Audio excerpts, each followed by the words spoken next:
hiding behind a dustbin at the bottom of this hill, but I'm looking up to see what's going on. They've actually stopped the bike, got off the bike and continued to shoot my brother until it stopped and there was nothing left.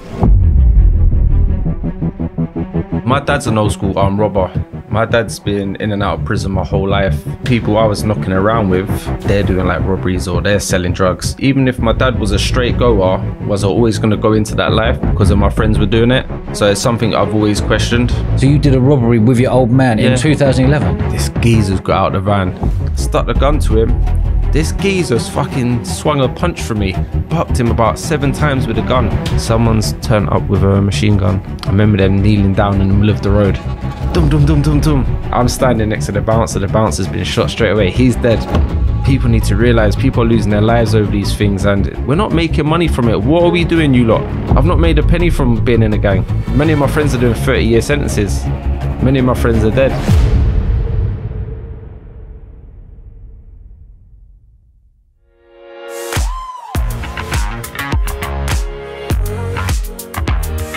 Lou, welcome to the show, mate. Nice to be here. Thank you. Appreciate it. Mate, it's a pleasure, mate. Absolute pleasure. Let's roll all the way back. Where did you grow up and how did you get into the life of crime? Do you know, I grew up in Battersea from obviously from when I was born. I was born in St Thomas's. So I grew up in Battersea my whole life, just off of the Wandsworth Road. And basically, obviously my dad's an old school armed robber. My dad's been in and out of prison my whole life. So when I was growing up, I used to look up to my dad. I used to think my dad's like Superman. I'd always get Christmas presents, birthday presents. He'd always look after me.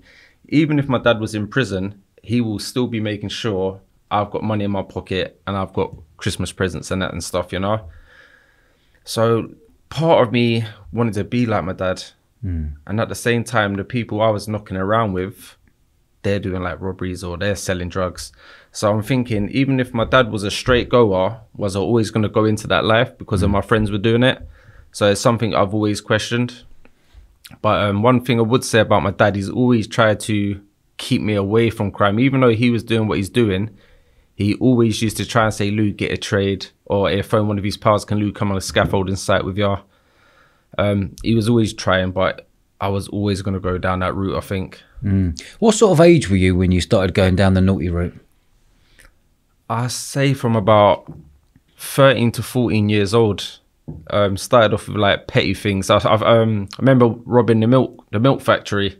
We've got loads of like milkshakes and like strawberry milkshakes and that.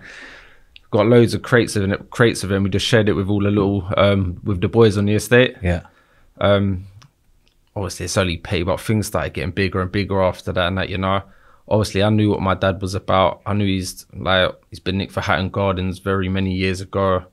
What, robbing the Hatton Garden jewellers? Yeah, probably back in like 80s or something like that. He went to prison for that. A lot of cash in transits. Yeah. And them cash in transits, you just see them everywhere. Like you're just walking down the road, they're filling up the Barclays Bank. And it just used to excite me thinking there might be 40 grand in that one, or the next one's going to have 20 grand in that one. I used to have sleepless nights thinking about these cash in transits, thinking that's going to be at the petrol station tomorrow filling up. And like I said, these things used to excite me. I didn't think about the consequences whatsoever. So by the age of 14 and 15 now, me and my older brother started selling drugs around the Battersea area, Stockwell, Brixton, and we used to do very well. But because we was like the only 2 white kids and the whole estate was like all black really, but there's all my pals, we're all really good friends, but we used to stand out, proper stand out. And I cringe now, but I look back, but we used to wear really massive gold chains and chops and I'll send you some pictures and that. It's so embarrassing and that. But my older brother was more into selling drugs, whereas I liked robberies. I liked planning things. I liked putting cars over here, bikes over here, knowing which alleyway to run through and stuff like that. I remember my first time, I'll say my first time, but the first time I went to prison, I got 3-year sentence for a cash in transit robbery. How old were you at that time? I was 18. So it was a mad one. They was filling up the cash machine in Streatham in the train station.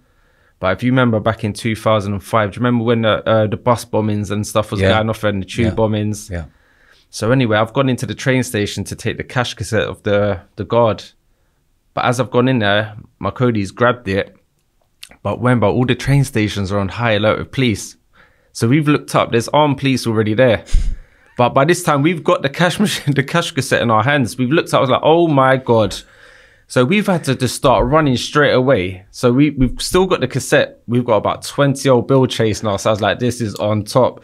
My Cody's managed to throw the cassette back at them. We've actually got away from them. We got to the back of Caesars in Streatham where the motor was meant to be so we can shoot off. Got back to the motor and my driver wasn't in the car. Oh. He was literally on the opposite side of the road having a piss. Oh. So the keys wasn't in it. I'm being chased on foot now. So we've had to run past this car, got all the way to the end of the road, got away from the police. And then I stood in the middle of the road and I said to my friend, come now in the car. But the police can see me doing this as well. But anyway, another old bill van's come behind me. They've nicked me. My drivers just drove straight past me as I'm in handcuffs with my other Cody. We've just looked at each other. I said, listen, we're just going guilty, all right? Oh. The driver just drove off. My God. Just like that. How old were you when your dad went to prison? I just remember my dad being in prison majority of my childhood. Because I remember, you know, my mum dragging me on buses, on train journeys to go and see my dad, like either in Brixton, Belmarsh, Wandsworth, all these different prisons. I just remember always going on visits weekly. And I kind of got used to it. So you'd go and see your dad. How did you feel at that time going to see your old man nose in prison? Was it just the norm for you, or did you get excited, or how was it? I always used to get excited to see my dad because it'd always like make something in prison, like to send out for me and my brothers. Like he'll either draw pictures, or he used to make little mugs and vases and put our names on it and stuff. He even made me a piggy bank, a Garfield one. It is proper. I broke it now, but he made me a wicked little Garfield penny bank, penny jar. I think it was in Brixton when he made that. Yeah. And when you was 18 the first time you got nicked? No, I got nicked. My first time I got nicked, I was 14 years old. For what? I went to court for this and obviously I got not guilty because it wasn't me, but someone's done my football manager. I don't know who, but apparently I got the blame for hitting him with something and it wasn't me. So I went, that's my first ever. At 14? At 14, I went to Balham Youth Court. Someone's hit the football manager in the back of the head. They've had a disagreement and apparently, obviously he phoned the police and said it was me. And it wasn't you? And it wasn't me. So it's a GBH case. Did you know who it was? No, I didn't see nothing. No.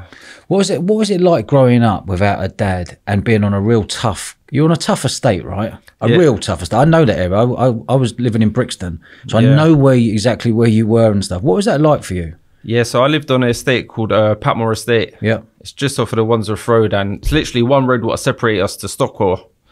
It was a tough estate. We used to have like loads of little gang fights with like, we call them the other side. It's basically the Stockwell Park Estate, opposite Stockwell Tube Station. We started like back in like 2000, but a lot of it used to just be fist fights or hitting each other with sticks. But things started escalating and getting a lot bigger where someone might get stabbed, then someone might get shot. And things started just getting bigger and bigger. And eventually my brother even got shot 5 times. My brother got shot 5 times and my other friend got shot 5 times. Whereabouts? Wandsworth Road. So it's a summer's evening. I remember we were just messing around on the estate. We had a foot race. We was having foot races. And how old were you at this time when your brother got shot? 21, 22. But he's been shot. So imagine we're walking to Wandsworth Road now. We're outside the old SW8 bar. I think it used to be called the Bell or the Portland pub years ago. Walking past that, we just heard a motorbike revving. You know when you just know. Yeah. But so I'm in front of my brother. So my brother's behind me with my other friend. But they're a lot bigger than me. They're built. They're like 16 stone. I'm probably about 13 stone. Yeah, but you're a big strong lad sitting here. Are they even bigger? They was a lot bigger than me. Okay. So. And how much older were they than you? A couple years. Okay. So my older brother's 2 years older than me.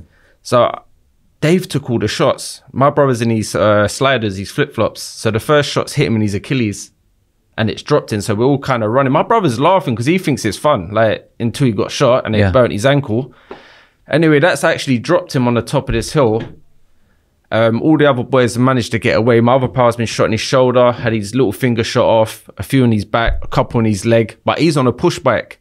So he's managed to roll down this long hill and then pass out at the bottom of the hill.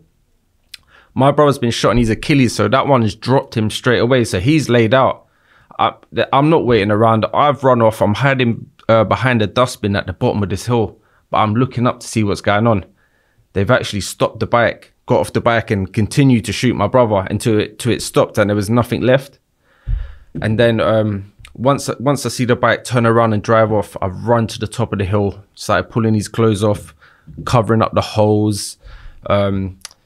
He was actually all right. The first thing he said to me, because he had a few quid in his pocket, we used to sell drugs. Yeah. So he had a few quid in his pocket. I think he had about 2 quid in his pocket or something like that. He's like, Lou, take my money out of the pocket. So I've managed to get his money out of the pocket. So I missed a bit out as well. So when I'm hiding and they got off the bike, I'm already on the phone to the ambulance. Yeah. And I thought my brother's dead. Yeah, so sure. I'm phoning him and said, please, I said in a calm voice, please, can you come and get my brother? He's dead. He's on Wandsworth Road. Put the phone down. Yeah. Run up, covered him up, took his money. How much did you say? 2 quid? You must have more than 2 grand. Yeah, 2 grand. Okay, 2 grand. Okay. Yeah. So anyway, I took the money. I knew the old bill was going to turn up first, so I just moved that to the side. So the old bills turned up. The first thing they said to me is, are you going to go over there now and shoot one of them? Like, they didn't ask if I'm all right, if I seen anything. Then the ambulances turned up. And it's a funny story now because me and my brother laugh about it now. But you know, they got to cut all your clothes off and like you completely naked on the road. My brother's got like a little growth like near his ball sack. It looks like a Rice Krispie. It looks like a Rice Krispie. So my brother's looking at me, yeah. There's loads of people surrounding us now. They're looking, but I'm covering up my brother's dignity, innit? They're trying to like, it's like, Lou, it's cold out here, yeah? Because he's don't want to get embarrassed. And then he's like, everyone's going to see my Rice Krispie. I'm like, you've been shot 5 times. He's worried about that. He's worried about everyone seeing his little Rice Krispie on his ball sack. Mate, we was there. He's been taken away in the ambulance. By this time, I didn't know how bad my other friend was who's been hit. He also got hit 5 times. But he collapsed right at the bottom and he went to a different hospital. I don't think they was allowed in the same hospital. I think they both spent a week in the hospital each. But I remember my brother just wanted to come home the same night. He's been shot. They had to keep one of the shells in his back because it was really close to his spine. It was lodged really close, so that's been left. And where he's got shot in his ankle, he's got the meanest walk now. That is the real hot stepper. He's got if you see his bop, he's got to him now, mate. He's the real hot stepper. What drugs were you selling back then? And what sort of quantities? I'll be honest, I've never been into selling hard drugs like brown and crack. I was more into cannabis and stuff, and I used to go through a lot of boxes a week. And a box is what? A kilo. A kilo a week? Yeah. So what, just middleman flipping on? Yeah, so I'd sell little bits, big bits, and I used to absolutely love it. I remember on one occasion, when Lord of the Rings trilogy come out. It was about 6 hours long, 8 hours long. I was there. I watched all 3, still bagging up cannabis and that, having a great time. I used to have so much wrapped around me that we used to find ounces underneath our settees and stuff like that. And it was so old, it grew fur on it. One of the ounces had fur all ground on the cannabis. I'm pretty sure I managed to sell it as well.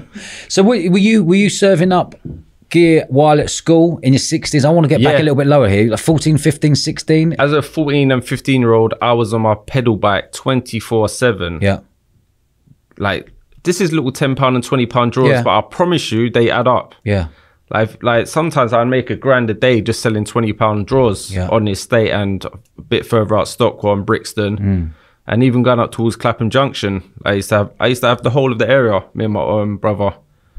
Where he'd just phone me, yeah, Lou, so-and-so, 2 8-balls. I'll have to ride up there on my push bike. Yeah. And it's not until I got to 16, I bought myself a little moped. I didn't buy it, sorry, I'm lying. My dad bought me a moped for my 16th birthday. And he was in prison at the time? Yeah. Where was he at the time? He might have been in Coldingley. He was doing a 10.5 years for armed robbery. What, of a bank? Yeah, I think it was, you know. He got 10.5 years for it. Though. Where's your old man now? My dad's still in prison. He's waiting for a parole answer. But he's done everything right. He's done Grendon, which is like that's the brutal one, isn't it? There's some proper wrong ones in there. So he's done everything right. he's just waiting for a parole answer now. And do you know what? From when you can survive Grendon, being around all them beasts, like you got rapists in there, you got loads of sexual predators, murderers, loads of armed robbers. Why is he in there? Did he choose to go in there? Because we've had some people on the podcast. Terry Ellis has been on the podcast who actually chose to go to Grendon. Yeah, to push boundaries to actually see how long he can last in there. Yeah, I know that name. Yeah, it's something he had to do. He's a lifer, and him doing that just shows them he can get through it and that, you know. And he's actually in DCAT now. So when's the last time your old man's been out of prison? He was out for about a year back in 2011 and 12, a year and a half, 2 years maybe. And you spent a year with him? Yeah, my dad was actually my co-D on this last robbery case. So you did a robbery with your old man in 2011? Yeah, 2013 beginning. How old were you then? 27. Okay. 27. Oh, well, let's get to that because I'm still intrigued of this younger age. So you're going around the estates, serving up little bits. That grew. When was it the bit when you were starting buying ounces yourself and saying, you know what, I want to take control of this and start earning bigger money? Mate, I don't even start from ounces. I went straight to boxes, straight to keys. I had people, obviously I had a good name. My family's got a good name. So I used to get a lot of it dropped on me. And obviously I just push it out to other people and stuff. And take your car? Yeah, and take my car. And what sort of money do you reckon you were earning around that 17, 18, 19, 20 year old? By the time I was like 16, 17, I had 100 grand to my name as a kid. In cash? Yeah, in cash. I lost a lot of it as well, also on different things. Go on.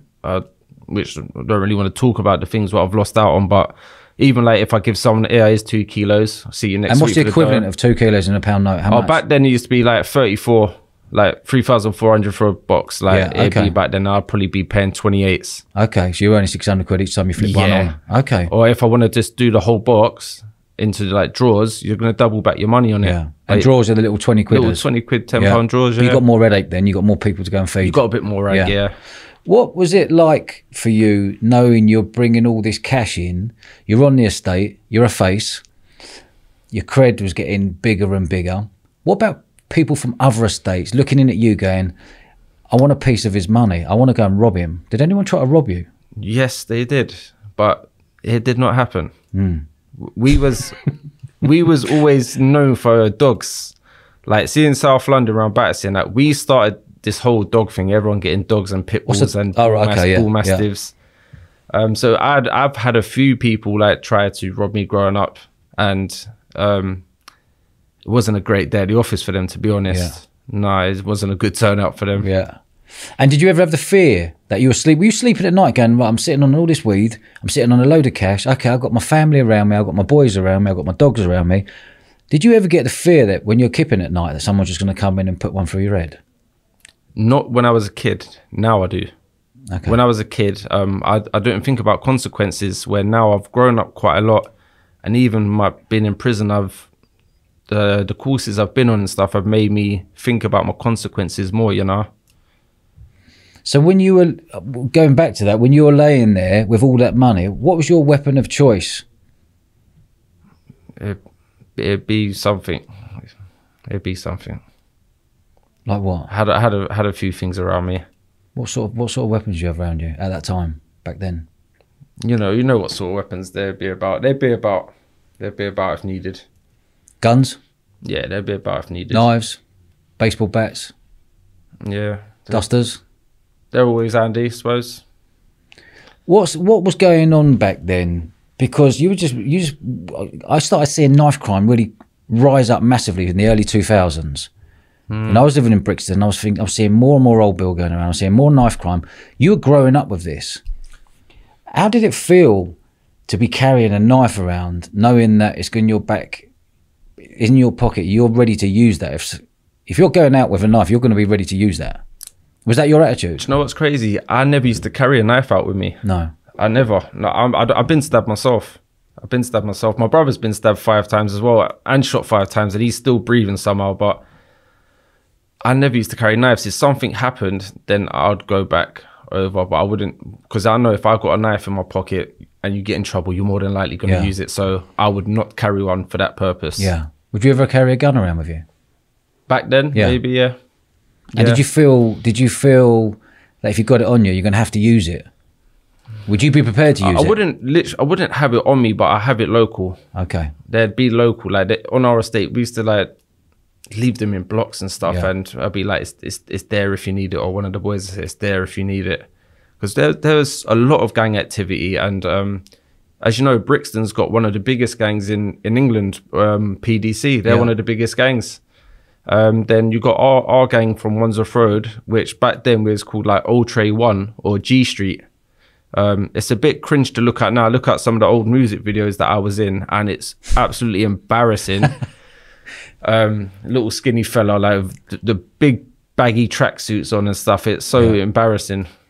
Do you think people knew in the streets, you're going around the streets going JD Sports, enjoying life, living the high life, you got a £1 note. Was there times when you was thinking, do I really need to be doing this? Was there times you're thinking, I didn't care? Like I said, I didn't think about like what could possibly happen and stuff. It's not until like you have kids and stuff and that burns. How old are you today, Lou? I'm 36 now. 36. And when did you first go to prison? At what age? So I went to prison when I was 18 years old for the cash and transit robbery in Streatham. How long did you get for that? I got 3 years, do 18 months. And then when you got that and you were in the dock and they went, Lewis, you've got a 3 year. How did you feel?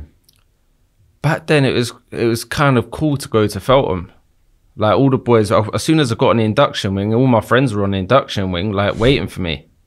So I got a good welcome and stuff. And even when I come out of prison, it's like I got even more known. More kudos when you come out. Yeah. So I've done 18 months, went to Feltham.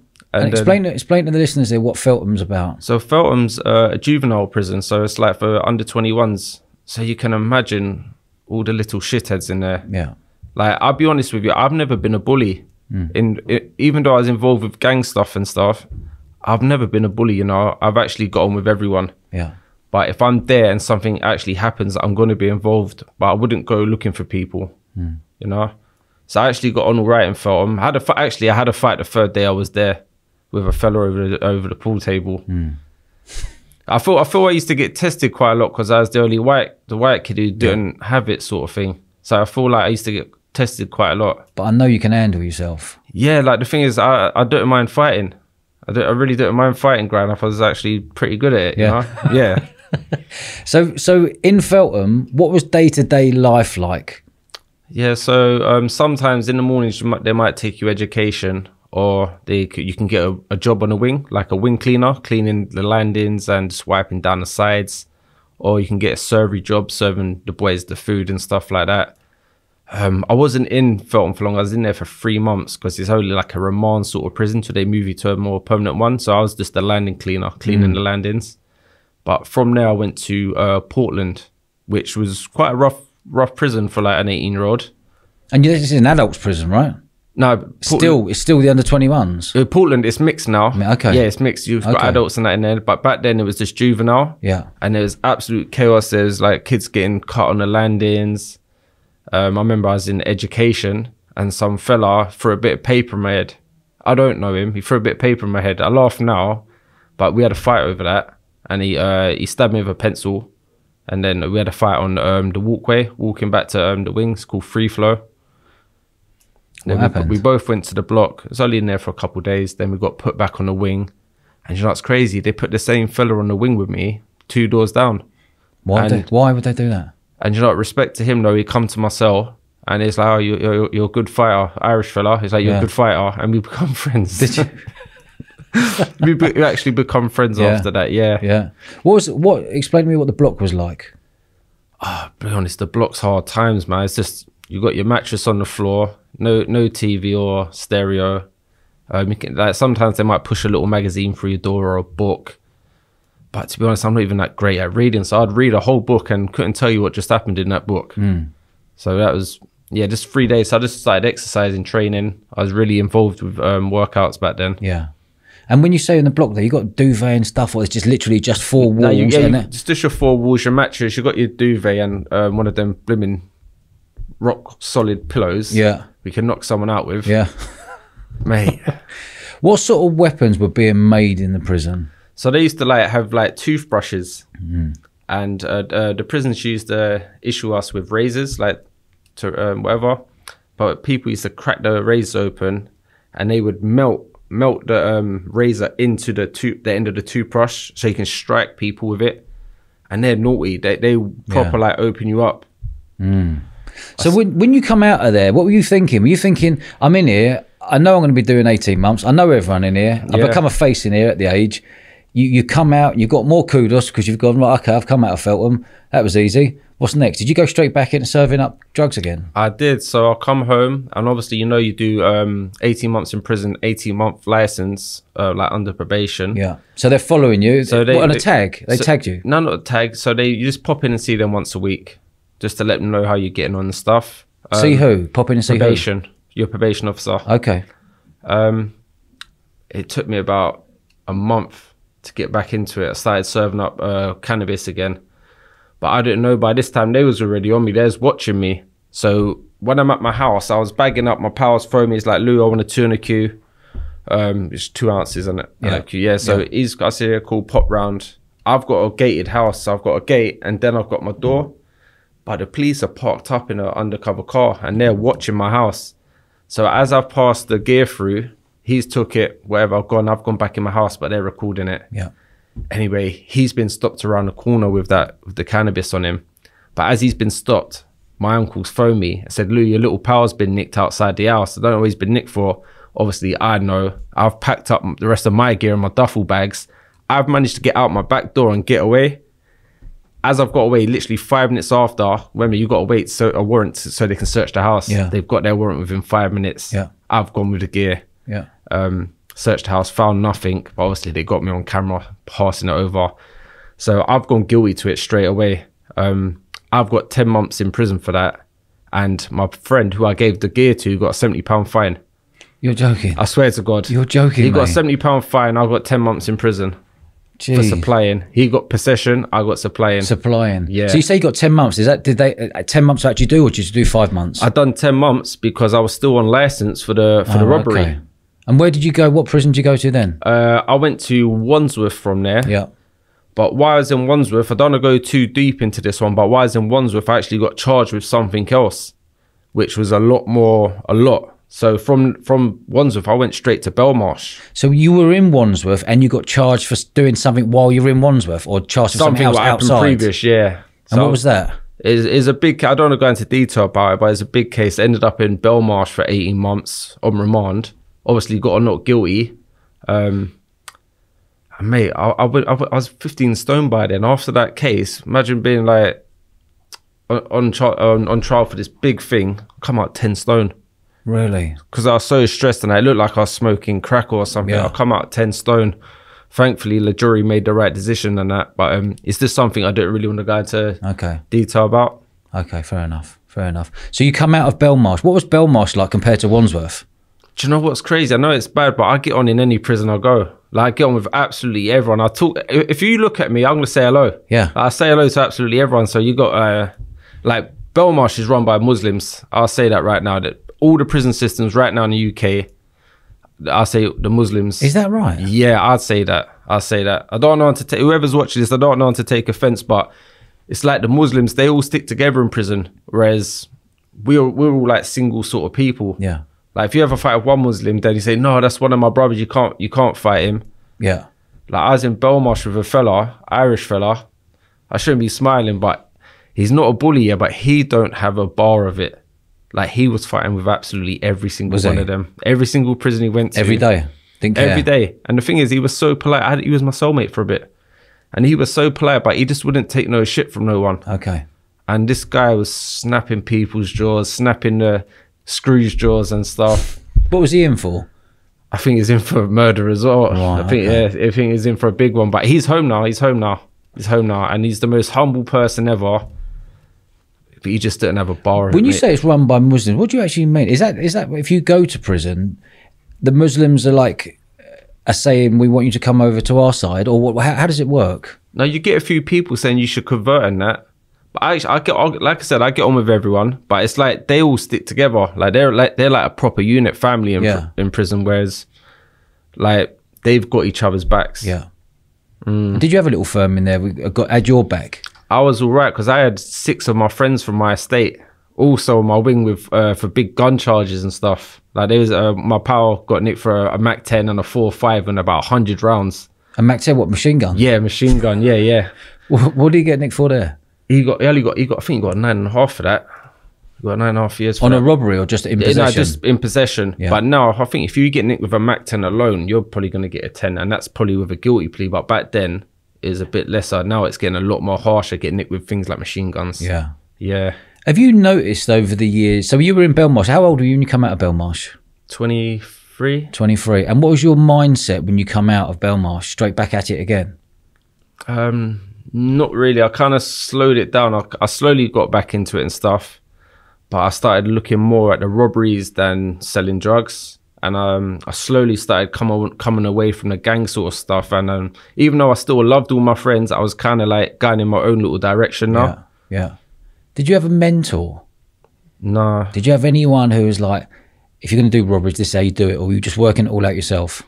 Obviously, I used to speak with my dad a lot, and he knows his stuff. And I used to work with people, and my dad always used to try and divert me from robberies and stuff. But you got to think, like, if you're gonna do something with your dad, then you know there's no grassing going on. You know, you got each other's back. And my dad couldn't stop me from doing it with other people anyway. You know. If he said to you, Lou, I don't want you to do this and do that. I don't sell drugs. I don't want you to sell do any robberies. Would you listen to him? He used to say all of that growing up. Okay. My dad used to make so many phone calls to try and get me on different jobs like scaffolding, bricklaying. Yeah. He used to work his bollocks off trying to get me work, and it just wasn't happening. You got to think like if you're not working a 9 to 5, mum or dad, like nothing against them because I love them loads. Yeah. Why am I? I'm not gonna go and do that, am I? Like I should be following in your footsteps, but you're not leading by example. You're not doing a 9 to 5, so you can't be telling me go get a trade and you're not doing a trade. You know, I get it. So you come out of Belmarsh at the age of 23. What was your next steps? Next steps, I think I was just chilling for a bit. I still had a couple quid, so I was just chilling, working things out. You say you had a couple of quid, but you said you had 100 grand at one point. Where did the 100 G's go? Because if you've got 100 G's cash, I know it can go because you're flipping drugs and you're flipping that and you might lose that. You also lose it. Yeah. You also lose things in safe houses. Yeah. Or lumps, like your little lorry's gone missing or whatever. Yeah. Or the trolley's messed up, whatever. Yeah. The trolley's messed up. What do you mean by that? Just like whatever money you put on for the trolley for it to come over or something. Okay. So you're investing in it, ain't coming back. Yeah, so you might lose 20 quid there. Yeah, 20 grand like, there. Yeah. Okay.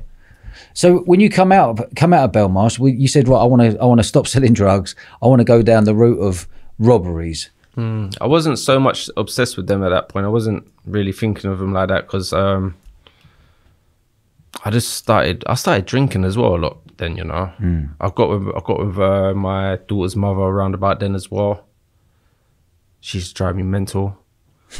But yeah, I slowed things down a lot. I didn't do that for a couple of years. I was just chilling out. Were you using as well? When you were serving up, were you getting stoned? Or do you stay away from it? I'm against drugs. I don't smoke. Don't smoke. Don't do any cocaine. Don't nothing. I've tried cocaine when I was 17 years old. And I've never touched it ever again. I remember I was in Hammersmith Palais. Yeah. I used to throw parties in the Hammersmith Palais. Massive club, 2,700. I remember there's Soul Solid Crew was there and that. Now, I don't know why I even done it. I went there with a blimmin' Chelsea top on and everything. Like, so bloody raving a Chelsea top. Yeah. So Solid Crew, they're all from Battersea as well, aren't they? Yeah. Romeo and Mega Man. Yeah. Where are they these days? I ain't seen Mega Man for a little while, you know. I'm quite good friends with his younger brother, but I ain't seen none of them in a little while. So you come out, you started doing robberies. When you're doing robberies, you go in there with a what was you going there with a gun to go and rob banks or go in vans, or what was your choice? You do vans or banks, whatever you've lined up in it, whether takes your fancy, looks easy to do in that, you know. What was more dangerous, going to a bank? Because now I've had many bank robbers on here, but they were doing it at a time where there was no CCTV. They were doing it at a time when the surveillance wasn't as good as it is today. Doing a bank must be much more risky than going doing a A van, right? Yeah, because you got to put your face on show and that. Because the minute you walk into a bank with a balaclava on, they're gonna push the button. So you're not gonna have much time to get any dough and that. I'll be honest, I've never gone in a bank and done something. So a van, a lot easier for you. Yeah. So the one I actually got the 17 years for, he was filling up a cash machine. Hold on, you got 17 years for? I got 17 years for one, for an armed robbery. God, when was this? This was 2013, February 2013. Done a cash in transit robbery, got 45 grand. So basically they're filling up the cash. Where were you? I'm in Epsom. Okay. Tattenham Corner. And was this all pre-planned to go right? Yeah, okay. I've all worked out everything, little routes and stuff. It's just a bit of a mad one. So 2 weeks before the robbery took place, the geezer doing the cash delivery, he was about 5 foot tall. So I was thinking, this is going to be Parker. Like, this is sweet. So anyway, lined up the cars that day. That's 2 weeks before. Gone there the day of the robbery now. Sitting in the motor waiting for him to get out on his last run so I can take the cassette. This geezer's got out the van. He's about 20 stone. That was a big lump. Oh, I was like, I couldn't believe it. I just looked at my Cody. I was like, yeah, this is a bit mad. But I've got a gun on me. So I was thinking, cool, I'm just going to stick this to him. He's going to be scared. They're insured for the money, so he's just going to hand it over. Yeah. I got out the motor now, stuck the gun to him.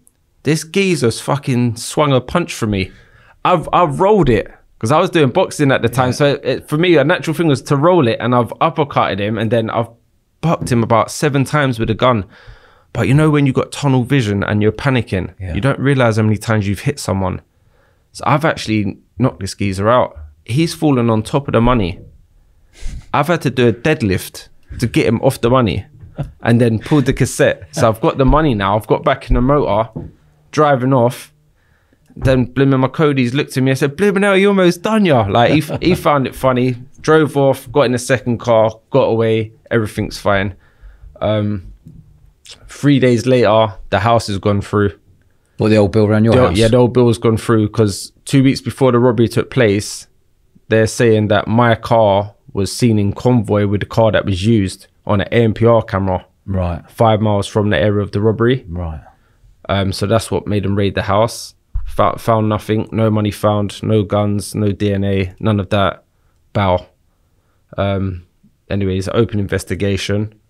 From that, they started putting surveillance on me, following me around, coming to my gym, putting trackers on my car to see where I'm going. They actually followed me to Bicester Village. Yeah, so it's a shopping centre. Yeah. So I went there because I've got my daughter's born now. Went and bought my daughter some stuff, and my missus at the time, she had a little boy, bought him some bits and pieces from Ralph. I think I spent like 1,200 quid. It wasn't crazy money. I spent 1,200 quid on them. Anyway, they followed me there. They took pictures of me buying clothes, and they saying I was using £20 notes, and they say that come from the robbery. So they got that bit of circumstantial evidence. Means nothing. Cool, you got me going shopping. The other bit was I got previous for cash in transit. My dad's an old school armed robber. He's just finished the 10.5 years for cash in transits. It's kind of making sense to them. They're kind of building up a case with loads of little circumstantial bits of evidence. The day of the robbery, they got my cell site in a 5-mile radius of the area. So you can't pinpoint me to the area, but you can say I'm in a 5-mile radius of the area. They've got that. That's the only evidence they had on me. From that, we've gone on trial, but I'm thinking I'm going home. That you can't convict me of that. They haven't found the gun. They found no money. They found no DNA in the car that was used. And you don't know what colour the armed robber was. Yeah. You said he was tall and slim. Although you don't know what colour he was, you think he was white. That's not good enough. Yeah. You think. So I'm thinking, I can fight this case. Anyway, when the jury's come in that day, I've looked at him, I thought, oh, you look like an horrible lot, man. Yeah. I just knew they're going to give me a guilty. Yeah. So yeah, run it trial, and I've got a guilty. Ended up with 9 years for the gun, 16 years for the robbery to run concurrent. So I got 16 years, and then I got an extra year on top for the money. So I ended up with 17 years altogether. Bloody hell. 17 years do 8.5. At what age were you here? 27. 27 years old. And how old was your little one? Oh man, broke my heart. She was 2 years old. She's 11 years old now. She actually goes secondary school now. Great little girl, man. But I remember, like, see, on the first visit we had in H&P Highdown, 2013, my daughter's mother brought her up to see me. All fun and games. Daddy picked her up. You know, you get like hour and a half visit. Yeah. I remember on the way out, my daughter's not understanding. She's 2 years old. She's looking at me. She's like, "You come home now, Daddy. You come home now, Daddy." Oh, like, man. and them words have stayed with me the whole of my sentence. And them words are like one of the reasons why I'm done. Yeah. Like, I'm tired. Like, my daughter's everything, man. What's her name? Hallie. Lovely. Hallie, little Hallie, man. So yeah, them words have stayed with me a long time, and I'm trying to do something different now. Now it's clicked. Yeah. Now it's clicked. I've got a big sentence. Them words have just made everything click in my head. What have you done? Don't ever do that again to her. And I've come home now after 8.5 years, trying to be the best that I can be, seeing her as much as I can, picking her up from school. It's been hard because there's been certain times like we do bus rides together and I look at her and I don't know what to say. Like, yeah, you know, like it's a bit of an awkward silence sometimes, but our relationship's getting a lot better. Like, she phoned me last night, "What are you doing, Dad?" And just even her just messaging me saying, "What you up to?" Or amazing, mate. It just makes my day. So yeah. I've done 8.5 years. So you've done 8.5 years for that one robbery? Yeah. My God. How many, did you ever think, I know you were chatting a minute ago, you go, "I never thought about consequences.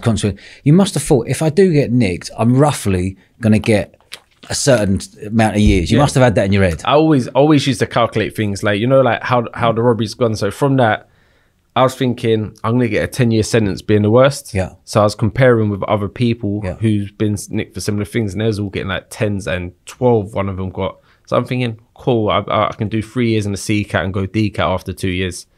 So you had that in your mind. You're going, okay, I'm happy to get 5 years for 45 grand. Yeah. I wasn't happy because I know I could have worked in Asda's for 8 years and got that money now, you know? It's pretty embarrassing when you look at it like that. But if you're getting 40 grand every other week from doing them, until you get then nicked. You're laughing. Yeah, until you get nicked, isn't it? Yeah. So I've done 8.5 years. I've done my first 3 years in Highdown.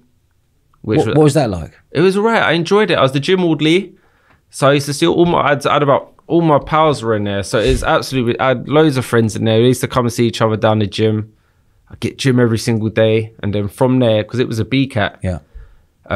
So from there, I had to wait until I got my C-Cat. So it took me 3 years to get a C-Cat. From there, I went to Coldenley for a year, which was decent. But when I got there, everyone was just partying off their nuts.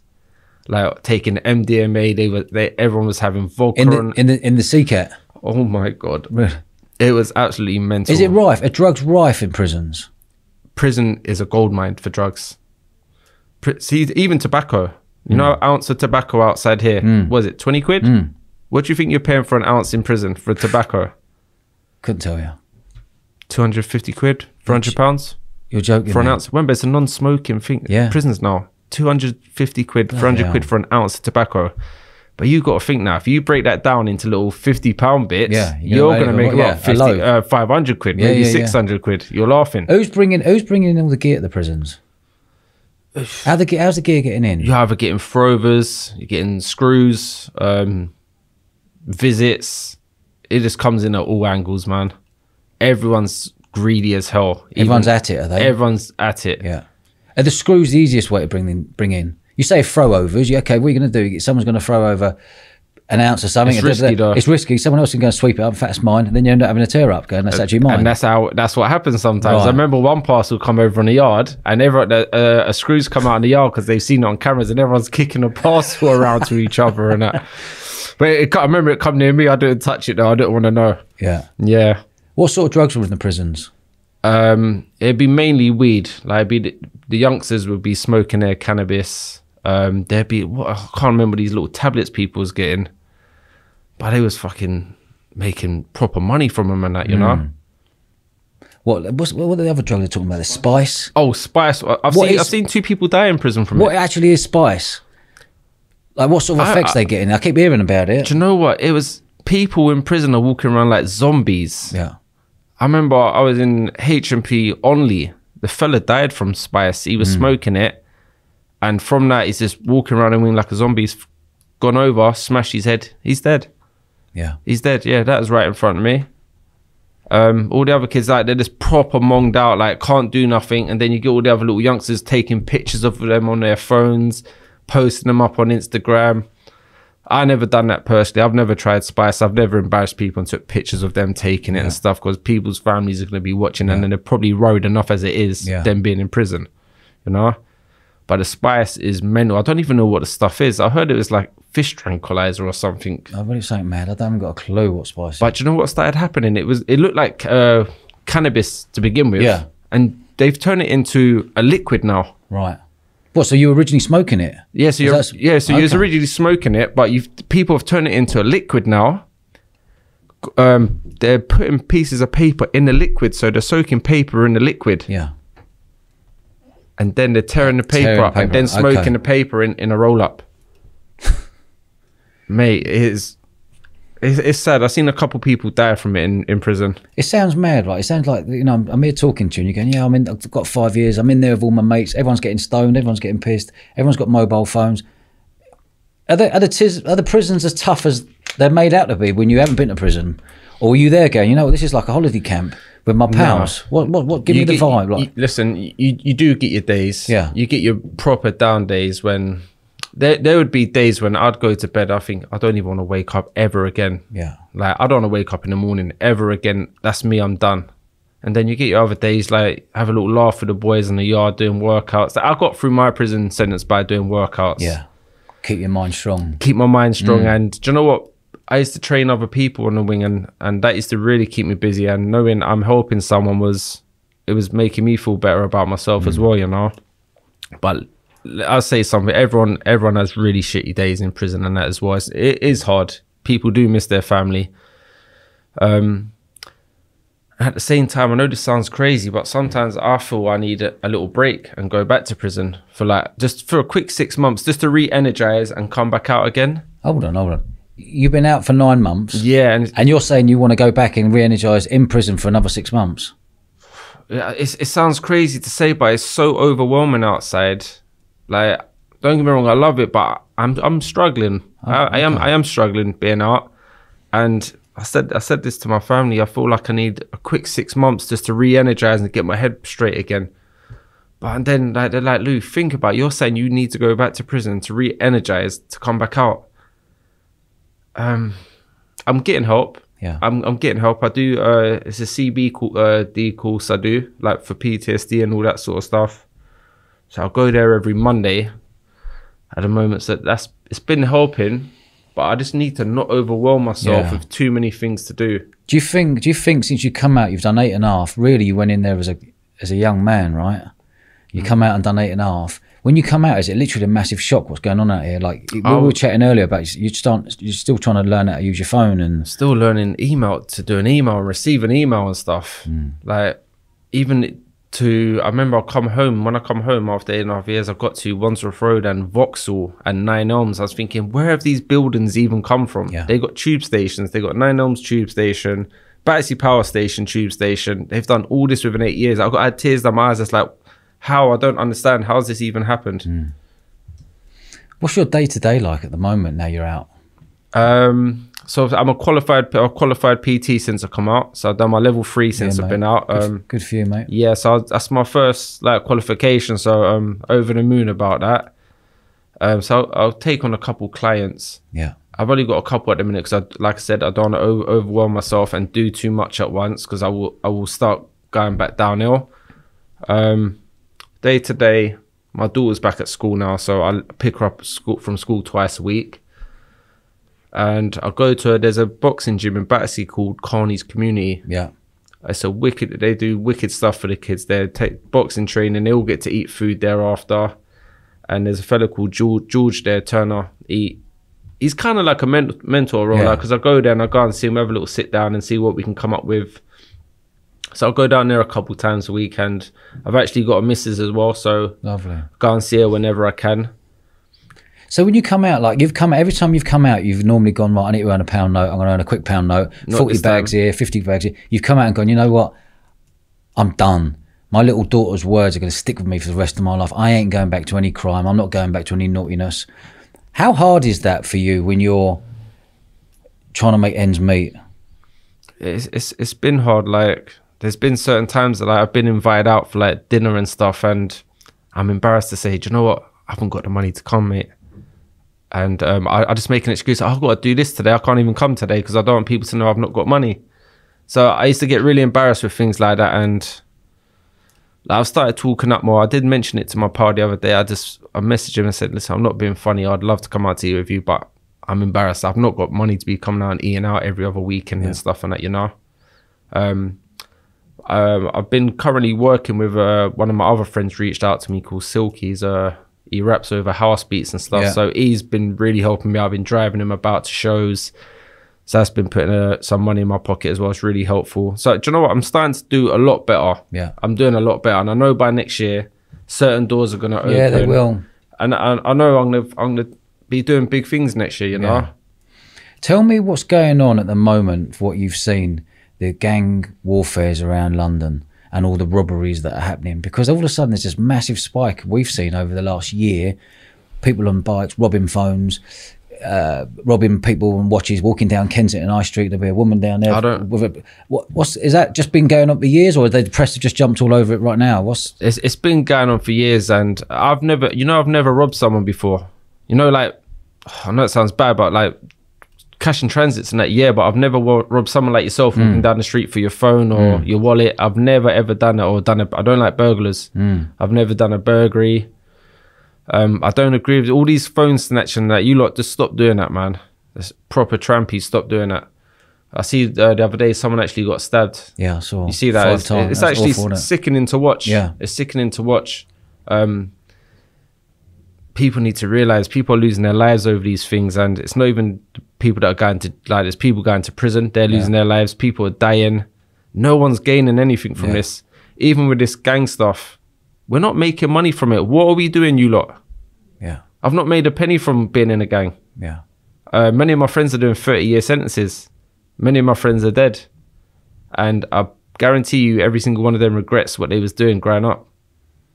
Just don't be too late, man. It's never too late to come out of it and that, you know. Why do you think you got into a gang? Was it just a thing that you was on this estate and there's all your mates and all of a sudden it turns into a gang? Or is it the older boys that you want to follow? Not even. I've never looked up to anyone, really. I've never had like someone say, yeah, he's my older sort of thing. I've always been my own person. My estate there was a lot of people on there. There's just a lot of people in my estate, and it started back in, like, I think 2001 with like the ones in Stockwell who we used to have trouble with, have shootouts and that with. Give me an example of a shootout. Mate, there's another occasion, I've even forgot to even mention it. We're on Wandsworth Road again, standing there. How old are you? 25 maybe. Okay.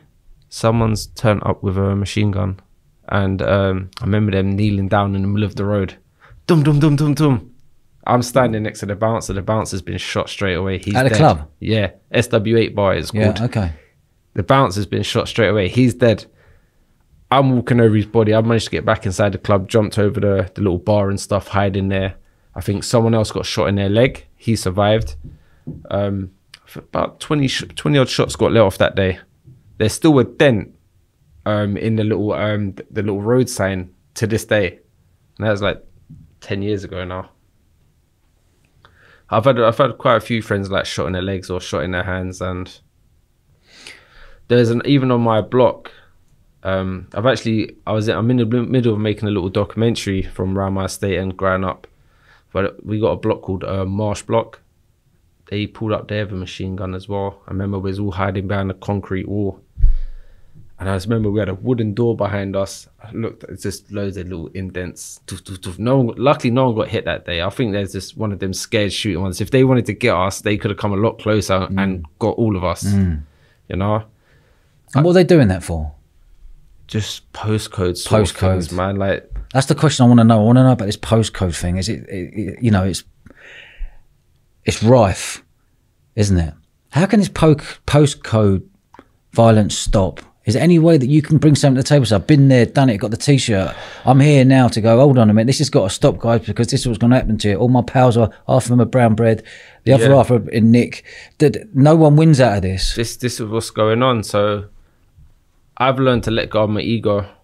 I've let that go now. There's things what's happened to me, I'll be like, I've got a bit of my ear missing if you haven't noticed. But that situation there, I'm letting it go. If I see the fella, it'd be a little nod of the head now. He's got to come to that stage in life, be like, you know what, this is long. I'm actually tired from this. Yeah. And I'm at that stage, whereas some of these other people are not at that stage. When I was in prison, I had a lot of the Brixton ones on my wing. I didn't get on with a lot of the Brixton ones. So as soon as I'll come on the wing, I was a lump. I was just under 17 stone. Like, I've lost a lot of weight since then. And I remember coming on the wing with all my bags and looking up, and I knew their faces straight away. I was like, oh, this is going to be mental. Yeah. So I said to the screw, where's my cell? She pointed upstairs. I've gone straight into my cell, put my bags in, I've come back out, and I've looked at the biggest one. I said, do you want to fight me? And he's like, I want to fight you, fam. Doing all of that. Yeah. Anyway, it kind of got left there. But as like weeks have gone past now, months have gone past, so we had to walk past each other every day. So it started getting to that stage, cool, bro, you're right, yeah. And then we started borrowing DVDs off each other, sitting in each other's cells, having conversations about the problems we're having. Yeah. And mate, these people, they're just similar to me. I actually got on with it. After 6 months, I got on with these people. And some of them, I can actually call my friends now. Yeah. You know, I've got a couple of them in my WhatsApp who I talk to. I check up on it. Are you okay? Like, what are you up to? Trying to steer them away still.